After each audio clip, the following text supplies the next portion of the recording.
Hey there, fellow book nerds. This is High on Books, and today I'm going to review The Seven and a Half Deaths of Evelyn Hardcastle by Stuart Turton.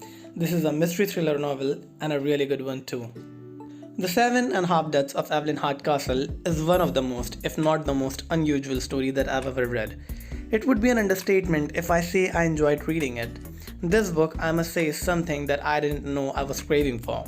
But before you go picking it up on my recommendation, you need to know not everyone will like this book for some reasons. And before we go to the highly positive side of the review, I want to talk about the issues, the negatives that some readers might have with it. The first issue that many readers will have with this book is introduction to a huge cast within no time. This story keeps introducing characters within a very short span, and you can't skim over them thinking that they might not be important, because every character here is crucial to the plot.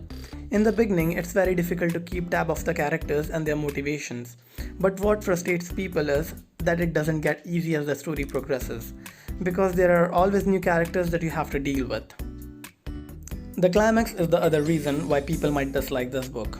It has an unsatisfactory ending, and by the end, the story takes a completely random course and did very little to explain what it's doing. Second reason why climax was a bit disappointing is the person who turned out to be the murderer was totally unpredictable. And why that thing is bad here? Because the killer's motivations were very weak, while there were others who had strong reasons to commit those murders. The story wanted to paint a picture of a sadistic person, but it fell short of it. And what's even more annoying is, when you see this story in retrospect, we have never been given any clue to who is actually the killer. Good mystery novels are riddled with clues, so that you can solve the mystery before or alongside the main character, or at least see things in retrospect. But that wasn't the case here. So this is a bit of a letdown there.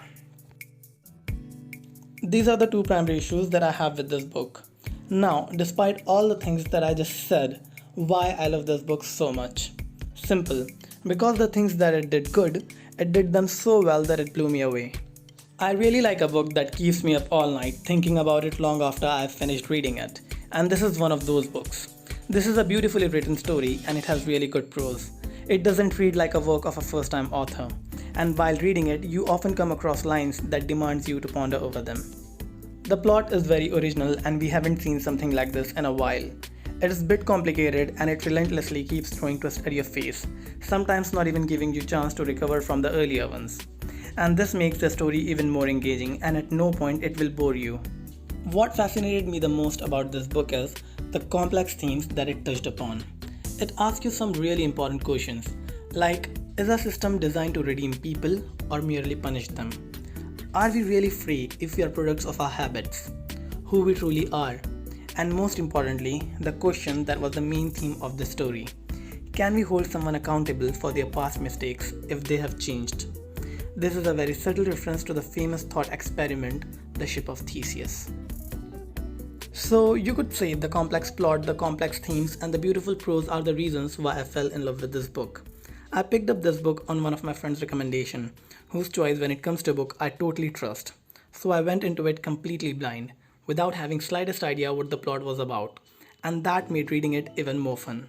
So if you're planning to read this book, I suggest you to do the same. Go into it completely blind. My rating for this book is 4.5 stars out of 5.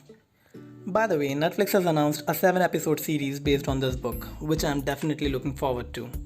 But more than that, I want a RPG game based on this novel. It would be so much fun. That's wishful thinking. Anyway, this brings us to the end of the video. Do tell me what are your thoughts on this book in the comment section. If you enjoyed the video, do like it and help this book nerd grow by subscribing the channel and sharing the video. I'll see you next time in my next video. Until then, my fellow book nerds, keep reading.